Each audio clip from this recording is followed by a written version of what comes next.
Islamic World HD 4K YouTube channel. Please subscribe.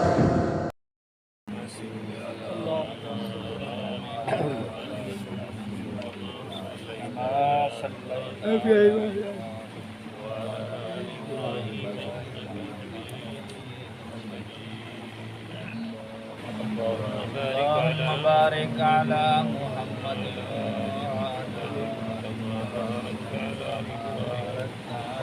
وعلى آل إبراهيم إنك حميد مجيد.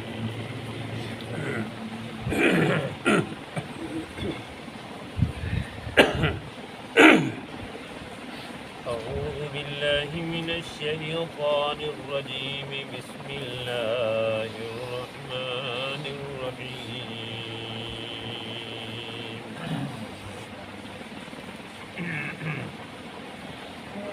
وإن لوطا لمن المرسلين إذ نجيناه وأهله أجمعين إلا عجوزا في الغابرين ثم دمرنا الآخرين وإنكم لتمرون عليهم مصبحين وبالليل أفلا تعقلون. اور بے شک لوط علیہ السلام البتہ رسولوں میں سے ہیں. جس وقت نجات دی ہم نے اس کو اور اس کے گھر والوں کو سب کو، مگر اس کی گھر والی پیچھے رہنے والوں میں تھی. پھر ہلاک کر دیا ہم نے پچھلوں کو سب کو. اور بے شک تم البتہ گزرتے ہو ان کے اوپر صبح کے وقت اور رات کے وقت. کیا بس تم عقل نہیں رکھتے؟ حضرت لوط علیہ السلام اللہ کے جلیل القدر پیغمبر ہیں. یہ حضرت ابراہیم علیہ السلام کے بھتیجے ہیں سب کے. ان کے والد کا نام مختلف کتابوں میں لکھا ہے، حاران بھی لکھا ہے، قاران بھی لکھا ہے. بہرحال حضرت ابراہیم علیہ السلام کے سکے بھتیجے تھے. جب حضرت ابراہیم علیہ السلام نے عراق کے ملک سے ہجرت کی تھی شام کی طرف، اس وقت یہ بھی ان کے ساتھ تھے. یعنی 3 آدمیوں نے ہجرت کی تھی، حضرت ابراہیم علیہ السلام اور حضرت ابراہیم علیہ السلام کی گھر والی حضرت سارہ اور حضرت لوط علیہ السلام ان کے بھتیجے. یہ 3 آدمی عراق سے ہجرت کی اور شام چلے گئے. حضرت ابراہیم علیہ السلام کو اللہ نے شام کے علاقہ دمشق میں نبی بنا کر بھیجا اور اس کے ارد گرد جو علاقے تھے. حضرت لوط علیہ السلام کو اللہ پاک نے صدوم کے علاقہ میں نبی بنا کر بھیجا. پہلے دور کے اندر کوئی علاقے کا نبی ہوتا تھا، کوئی بستی کا نبی ہوتا تھا، کوئی شہر کا نبی ہوتا تھا، کوئی ملک کا نبی ہوتا تھا. لیکن ہمارے نبی امام الانبیاء محمد رسول اللہ صلی اللہ علیہ وسلم اللہ کے آخری اور سچے نبی ہیں، جو ساری کائنات کے نبی ہیں اور قیامت تک کے لیے نبی. ہمارے نبی کے بعد نہ کوئی نبی آ سکتا ہے، نہ آیا ہے، نہ آئے گا. نہ کوئی سچا، نہ کوئی برودی، نہ نقلی. ہاں جی، کسی قسم کا نبی نہیں آ سکتا. آپ صلی اللہ علیہ وسلم نے فرمایا میرے بعد قیامت تو آ سکتی ہے لیکن نیا نبی نہ پیدا ہو سکتا ہے نہ آ سکتا ہے.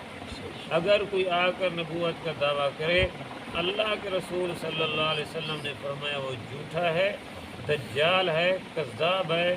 شیطان تو ہو سکتا ہے لیکن اللہ کا نبی نہیں ہو سکتا. حضرت لوط علیہ السلام نے وہاں پر جا کر اپنی قوم کو دعوت دی، علاقہ صدوم میں سمجھایا. قوم نے جب ان کے حالات دیکھے، ان کا اٹھنا، نبی کا بیٹھنا، نبی کا کردار، سبحان اللہ. آج تم ایک عالم کا، ایک بزرگ کے کردار کو، ان کے اٹھنے بیٹھنے کو، اس کی گفتار بولنے کے طریقے کو دیکھ کر کتنا خوش ہوتے ہو. اور متاثر ہو جاتے ہو، لیکن اللہ کے نبی تو سبحان اللہ، ہاں جی، ساری دنیا کے مولوی بزرگ پیر مل کر نبی کے ایک صحابی کا مقابلہ نہیں کر سکتے، پھر سارے صحابی مل کر نبی کی شان کا مقابلہ نہیں کر سکتے، تو نبی کے کردار کتنا اعلیٰ ہوں گے، سبحان اللہ۔ پھر تربیت بھی حضرت ابراہیم علیہ السلام کے گھر میں ہوئی ہے، ہاں جی، جو اللہ کے نبی تھے، سبحان اللہ۔ تو حضرت لوط علیہ السلام کے انہوں نے جب معاملات دیکھے، اٹھنا بیٹھنا دیکھا، متاثر ہوئے، اس قوم نے حضرت لوط علیہ السلام کو رشتہ بھی دے دیا۔ تھے تو وہ کافر، پہلے نبیوں کے دور میں کافروں کے ساتھ رشتے کرنا بھی جائز تھا، لیکن ہماری شریعت میں کافروں کے ساتھ رشتے کی اجازت نہیں ہے بالکل۔ ہمارے دور میں نبی کریم صلی اللہ علیہ وسلم کی شریعت کے شروع میں 17-18 سال تک اس وقت بھی یہ جائز تھا، یعنی کافروں کے ساتھ نکاح ہوتے تھے، کیونکہ نبی کریم صلی اللہ علیہ وسلم نے اپنی ایک بیٹی کا نکاح جو ہے ابو جہل کے بیٹے کے ساتھ کیا تھا، اور ایک بیٹی کا نکاح جو ہے ابو لہب کے بیٹے کے ساتھ بھی کیا تھا، بلکہ 2 کا بعد میں۔ تو اس طرح نکاح نبی پاک صلی اللہ علیہ وسلم نے بھی کیے تھے، لیکن بعد میں وہ نکاح ختم کرا دیے رخصتی سے پہلے۔ تو بہرحال بزرگوں، پہلے دور میں جو ہے کافروں کے ساتھ نکاح کی اجازت تھی، لیکن اب بعد میں اللہ کے رسول صلی اللہ علیہ وسلم نے کافروں کے ساتھ نکاح کرنے سے منع فرما دیا۔ تو حضرت لوط علیہ السلام کی جو گھر والی تھی یا جہاں پر رشتہ ہوا تھا، وہ سارے کافر تھے۔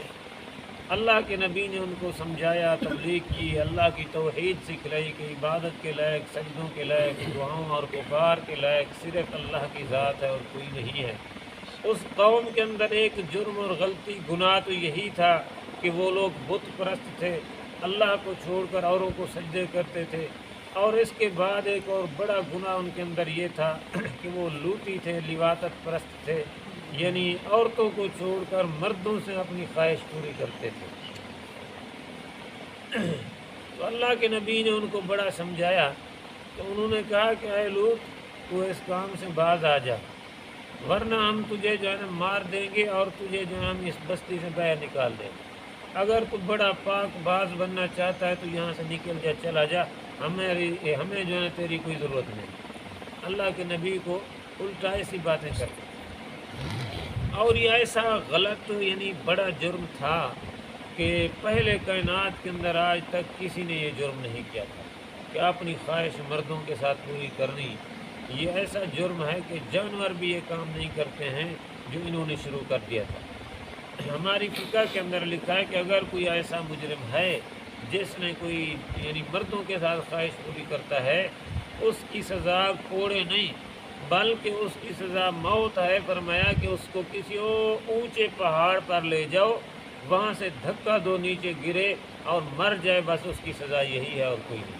اس ایسے آدمی کا زمین پر رہنے کا حق بھی نہیں ہے جو آدمی ایسا غلط کام کرے جس سے جانور بھی حیا کرتے ہیں۔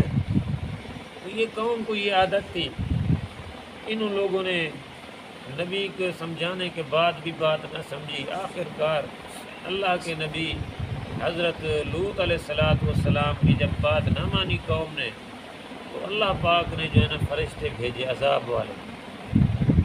اب وہ انسانی شکل میں آئے، انسانی شکل میں جو آئے، نوجوان لڑکوں کی شکل میں، بے ریش اور خوبصورت لڑکوں کی شکل میں حضرت لوط علیہ السلام کے گھر میں جب آئے، تو قوم تو پہلے سے بے حیا تھی، جہاں پر کوئی خوبصورت لڑکا دیکھتے تو بھاگ کر جاتے وہاں پر۔ انہوں نے دیکھا، ایک دوسرے کو کہا کہ میاں لوط علیہ السلام کے گھر میں تو جو ہے نا خوبصورت لڑکے آئے ہوئے ہیں۔ ان سب نے دوڑ لگئی، ادھر بھاگے۔ لوط علیہ السلام نے فرمایا کہ میاں کچھ حیا کرو، میرے مہمان ہیں، مجھے شرمسار نہ کرو، رسوا نہ کرو مہمانوں کے سامنے، مہمانوں کو تو حیا کرو کچھ۔ انہوں کا نہیں، تم بڑے نیک اور پاک دامن بننے چاہتے ہو، پاک باز بننا چاہتے ہو، پرے ہو جاؤ۔ حضرت لوط علیہ السلام نے دروازے بند کر دیے، انہوں نے دروازے کسی نے توڑ دیے، کسی نے دیواریں پھلانگ لی۔ لوط علیہ السلام نے فرمایا اگر تمہیں خواہش پوری کرنی ہے، تمہاری بچیاں میری بچیاں ہیں، میں ان کے ساتھ تمہارے نکاح کرا دیتا ہوں، وہاں تم اپنی ضرورت خواہش پوری کرو، ادھر مہمانوں کے پاس تو نہ آؤ، مجھے رسوا اور شرمسار تو نہ کرو۔ الٹا نبی کے ساتھ مذاقیں اور اللہ پاک نے اس قوم کو صفا ہستی سے مٹا دیا. 4 قسم کے اللہ نے ان کے اوپر عذاب بھیجے. 4 قسم. پہلا عذاب تو اللہ پاک نے یہ بھیجا کہ ان سب کو اللہ پاک نے اندھا کر دیا. اندھا کر دیا. اب اندھے ہو گئے سارے. کوئی ادھر دیوار میں ہاتھ مار رہا ہے, کوئی دروازے میں ہاتھ مار رہا ہے, کوئی کہاں پر مار رہا ہے. ایک عذاب اللہ نے اس قوم کے اوپر یہی بھیجا کہ اندھا کر دیا. اور اس کے بعد اللہ پاک نے ایک تیز ہوا چلا دی جس کے اندر پتھر برس رہے تھے. پتھر ان کے اوپر لگ رہے تھے اور ایسے یعنی پتھر تھے جو اس قوم کو اس نے تباہ کر دیا. اور تیسرا عذاب اللہ نے یہ بھیجا کہ جبرائیل امین کو بھیجا کہ جو ایسی کوئی خوفناک آواز نکالی جبرائیل امین نے کہ ان سب کے کلیجے جو ہے پھٹ گئے اور اونھے منہ پڑے ہوئے تھے. چوتھا عذاب اللہ نے اس قوم کے اوپر یہ بھیجا کہ اس بستی کو اٹھا کر آسمان کے قریب لے گئے اور وہاں سے الٹا کر کے پھینک دیا. اس قوم کو بالکل صفا ہستی سے اللہ نے مٹا دیا. اور آج وہاں پر بحر لوط ایک جو ہے نا سمندر بنا ہوا ہے, تو وہاں پر جو ہے نا کالے رنگ کا اس کا پانی ہے. وہاں پر جو لوگ دیکھ کر آئے ہیں وہ کہتے ہیں کہ ایسا زہریلا پانی ہے, گندا, کڑوا اور کالے رنگ کا, کہ وہاں پر اس پانی کے اندر کوئی جانور بھی پیدا نہیں ہوتا ہے. کوئی کیڑا, کوئی مکوڑا, کوئی مچھلی, کوئی کچھوا, کوئی چیز نہیں پیدا ہوتی. اگر وہاں پر کوئی چیز آ جائے تو ایسا زہریلا پانی ہے کہ وہ چیز مر جاتی ہے. اس قوم کے اوپر اللہ نے یہ عذاب بھیجا. بزرگوں, یہ واقعات ہمیں سمجھانے کے لیے, سبق حاصل کرنے کے لیے ہیں کہ دیکھو ان لوگوں نے جب یہ گناہ کیے ہیں تو اللہ نے ان کے ساتھ کیا حشر کیا. آج ہمارے اندر بھی بہت گناہ ہیں, ہم بچے ہوئے ہیں تو یہ صرف میرے محبوب کی دعاؤں کا صدقہ ہے. یہ کسی کے چہرے کی منہ کی وجہ سے ہم بچے ہوئے ہیں, ورنہ ہمارے منہ تو اس قابل نہیں ہیں جو ہم نے حشر کیے ہوئے ہیں. ہمارے کرتوت ہیں. بزرگوں, پہلی قوموں کی تو رب شکلیں تبدیل کر دیتا تھا, فوراً پکڑ لیتا تھا, ان پر عذاب آ جاتے تھے. اللہ پاک نے ہمیں مہلت دی ہے تو ان چند گھنٹے, لمحے, دن جو باقی ہیں, سانس باقی ہیں, اللہ کے در پر توبہ کرتے رہے. زندگی کا کوئی پتہ نہیں ہے کہ اس موڑ پر ختم ہو جائے. بہرحال ہر وقت اللہ کے دروازے پر توبہ کرنی چاہیے کہ توبہ سے اللہ گناہوں کو معاف فرما دیتے ہیں. تو اس لیے اب بزرگوں ہر وقت توبہ کی ضرورت ہے. دعا فرمائیں کہ اللہ پاک ہمیں عمل کی توفیق دے اور اللہ ہمارا خاتمہ ایمان کے اوپر فرمائے. حضرت لوط علیہ السلام کی قوم کے اوپر جب یہ عذاب آئے, حضرت لوط علیہ السلام کو حکم ہوا آپ جو ہے بستی سے باہر چلے گئے, لیکن بیوی کو سمجھا کے تھک گئے. بیوی نے بات نہ مانی. بیوی نے بات, وہ کافر تھی, پہلے سے کافر تھی, لیکن اس نے نبی کی بات نہ مانی. تو بتاؤ بزرگوں, اس میں نبی کا کوئی قصور ہے؟ آج کل اگلے دن مجھے ایک ساتھی کہہ رہا تھا, ایک ساتھی نے کوئی غلط کام کیا تو مجھے ساتھی کہہ رہا تھا مذاق میں کہ یہ مولوی صاحب کا کام ہے. مولوی صاحب نے ان کو سمجھایا نہیں. اب یہاں کیا کہو گے؟ نبی ہے, بیوی کو سمجھا کے تھک گیا, بیوی نے بات نہیں مانی. تو ہدایت کس کے ہاتھ میں ہے بزرگوں؟ ہدایت اللہ کے ہاتھ میں. رب چاہے تو ہاں جی حبشے سے کالے بلال کو بلا کر ہدایت دے دیتا ہے. ملک فارس سے حضرت سلمان فارسی کو بلا کر ہدایت دے دیتا ہے. دور دور سے لوگ آ کر کلمہ پڑھ رہے ہیں, لیکن قریب والے جو ہے کلمہ پڑھنے کا نام نہیں لیتے. تو معلوم ہوا ہدایت کسی نبی کے یا مولوی کے ہاتھ میں نہیں ہوتی, ہدایت اللہ کے ہاتھ میں ہوتی ہے. اور اللہ اس کو دیتا ہے جس کے دل میں طلب ہو, چاہت ہو ہدایت کی, پھر اللہ ہدایت بھی عطا فرماتا ہے. ایک مسئلہ یہاں سے تو یہی معلوم ہوا.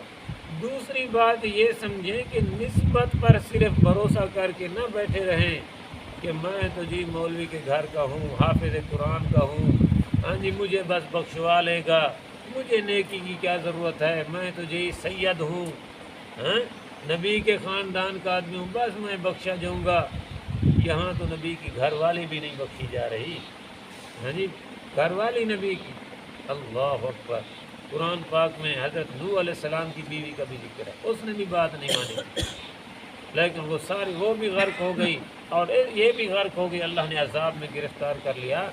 بزرگوں نسبت کام نہیں آئے گی, قیامت والے دن کام آئیں گے تو اپنے اعمال کام آئیں گے. وہاں پر نسبتوں پر فیصلے نہیں ہوں گے, اعمال پر فیصلے ہوں گے, اعمال پر. یہ فیصلے نہیں ہوں گے کہ ہاں یہ سید کی بیٹی ہے، یہ فلاں پیر کی بیٹی ہے، وہاں پر نیک اعمال دیکھے جائیں گے۔ اللہ پاک جو جنت دیں گے وہ نسبت کی وجہ سے نہیں، وہ نیک اعمال کی وجہ سے اللہ نسبت جنت عطا فرمائیں گے۔ حضرت مولانا حماد اللہ حلیجوی رحمۃ اللہ علیہ حلیجی شریف سندھ میں بہت بڑے اللہ کے ولی اور بزرگ گزرے ہیں۔